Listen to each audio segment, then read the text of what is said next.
منزہ کیا انسانی رویوں سے بھی زیادہ پر اسرار کچھ ہے؟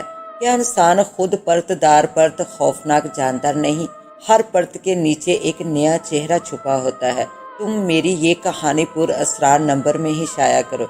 یہ چند ٹوٹے آنسوؤں اور آہوں میں ڈوبے جملے میری دوست کے ہیں۔ وہ کیوں اپنی کہانی پر اسرار نمبر میں شائع کروانے پر بضد ہے؟ آپ اس کی زبانی سنیے، مگر اختتام پڑھ کر مجھے کمنٹس باکس میں ضرور بتائیے گا کہ کیا انسان واقعی میں سب سے زیادہ خوفناک اور پر اسرار ہے؟ رابعہ، جہاز میں آگ لگ گئی ہے، ہر طرف دھواں ہی دھواں ہے، میری سانس رک رہی ہے۔ یہ وہ آخری جملے تھے جو میں نے اپنے محبوب شوہر کے منہ سے سنے۔ مجھے یقین ہے پاکستان انٹرنیشنل ایئر لائن کی فلائٹ جو لاہور سے کراچی کے لیے عزم سفر تھی، لینڈنگ سے محض چند سیکنڈ پہلے گھروں کے اوپر گر کر تباہ ہوئی۔ آپ کی یادداشتوں میں ہوگی 22 مئی بروز جمعۃ الوداع ہونے والے اس حادثے میں 97 مسافر اور عملے کے 8 افراد لقمہ اجل بنے۔ میں 25 سالہ رفاقت کے یوں ختم ہو جانے کو ابھی تک قبول نہیں کر پائی ہوں، مگر اس حادثے سے بڑا بھی ایک حادثہ 4 دن بعد مجھ پر گزرا۔ آئیے میں آپ کو اپنی داستان سناؤں۔ مجھے امید ہے کہ سننے والے بھی سچ کے متلاشی ہوں گے۔ میں اپنے سننے والوں سے اپنے درد کا مداوع چاہتی ہوں۔ میں چاہتی ہوں کہ وہ میری رہنمائی کریں۔ میرا تعلق کراچی سے ہے۔ شادی کے بعد میں اپنے شوہر کے ساتھ لاہور شفٹ ہو گئی۔ وہ کاروباری خاندان سے تعلق رکھتے تھے۔ میرے سسر نے لاہور میں کاروبار سنبھالنے کی ذمہ داری ان کے حوالے کر دی۔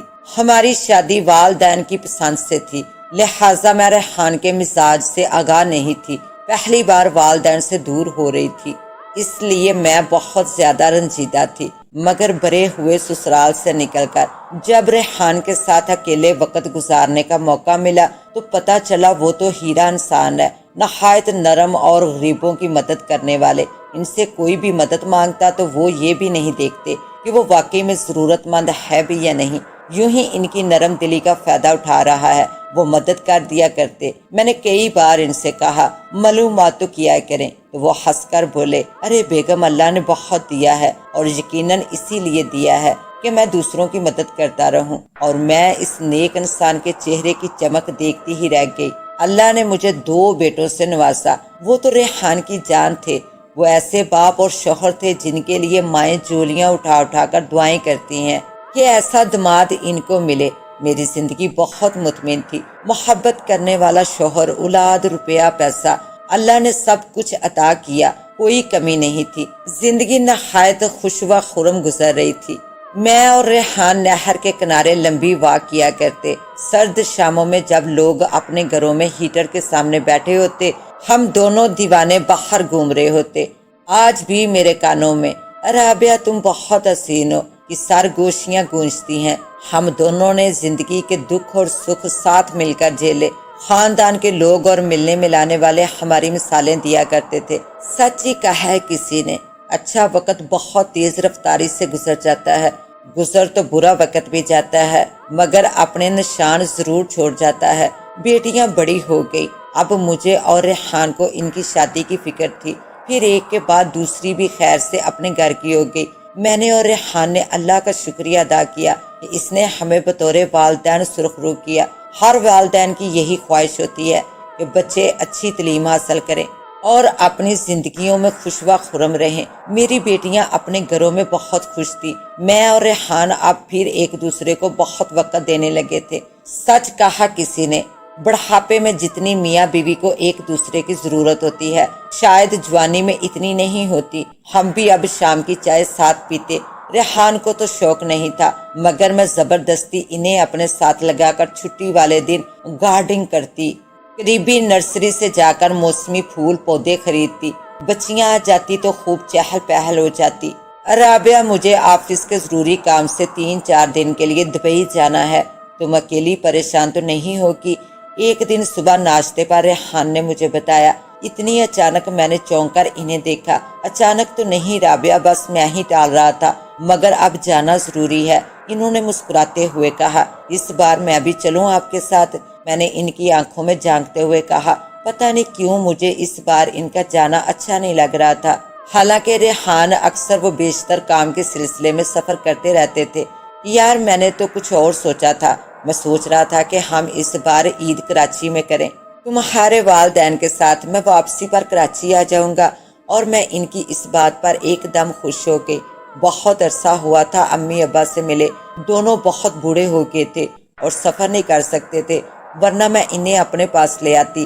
ٹھیک ہے ریحان، یہ تو بہت اچھا ہو جائے گا، مگر آپ عید سے پہلے واپس آ جائیں گے نا؟ میں نے چائے کپ میں ڈالتے ہوئے پوچھا۔ ہاں بھائی، عید پر وہاں بھی چھٹیاں ہوں گی، میں رک کر کیا کروں گا؟ تم بس تیاری کرو۔ رمضان کا تیسرا عشرہ شروع ہو چکا تھا۔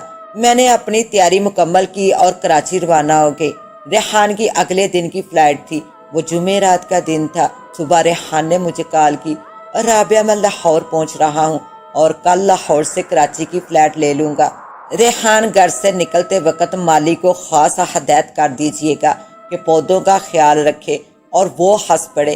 کہہ دوں گا، اچھا، خدا حافظ۔ بس یہ وہ آخری بات تھی جس کے بعد میں نے ان کا مخصوص خدا حافظ سنا۔ اگلے دن ظہر کی نماز سے فارغ ہو کر میں تسبیح کر رہی تھی جب ریحان کا فون آیا۔ رابعہ، جہاز میں آگ لگ گئی ہے، ہر طرف دھواں ہی دھواں ہے، میری سانس رک رہی ہے۔ 2 دن تک آگ بھڑکتی رہی اور بدقسمت جہاز کے مسافر جلتے رہے۔ تیسرے دن ریحان کی لاش کی شناخت ہوئی۔ میرے سسر پر تو پہاڑ گر پڑا تھا۔ چند لمحے پہلے جو شخص زندہ تھا، اب وہ صرف راکھ کی صورت گھر لوٹ رہا تھا۔ ان کی میت کی تدفین تک میں جیسے ٹرانس کی کیفیت میں رہی۔ بیٹیاں کراچی پہنچ گئی تھی۔ ہم ان سے لپٹ کر انہیں خدا حافظ کہنا چاہتے تھے، مگر وہاں تو کچھ تھا ہی نہیں۔ جس دکھ اور کرب سے میں گزری وہ میں ہی جانتی ہوں، مگر ابھی میری کہانی ختم نہیں ہوئی۔ تدفین کے چوتھے دن آنے والی فون کال اور واٹس ایپ میسج نے مجھے دکھ کی اتھاہ گہرائیوں میں پٹک دیا۔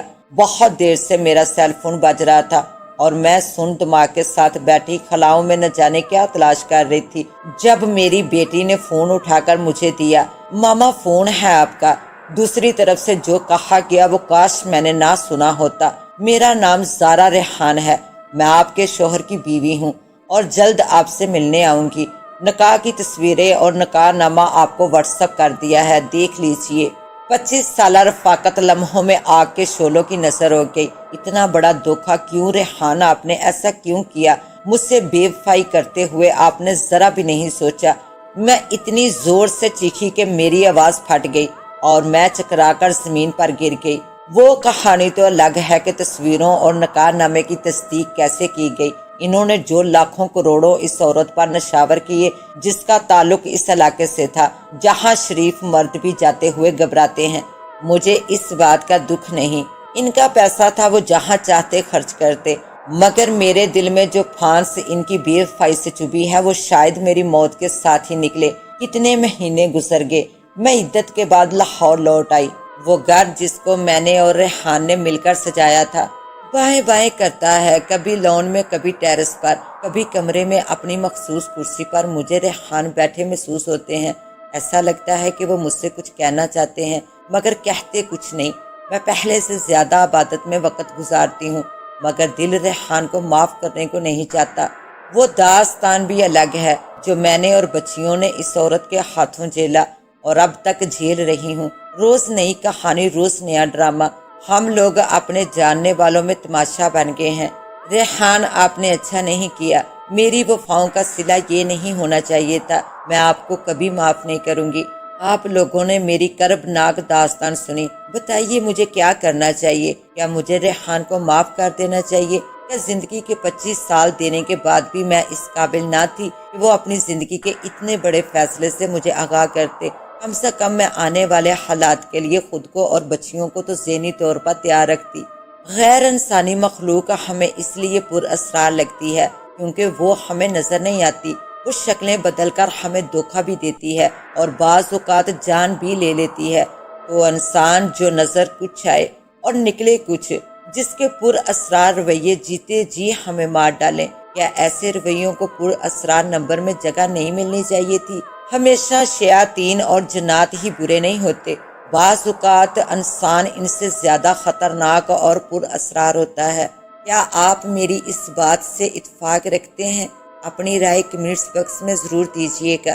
اس کے ساتھ ہی اب مجھے دیں اجازت، ملتے ہیں انشاءاللہ ایک نیو کہانی کے ساتھ، تب تک کے لیے اللہ نگہبان۔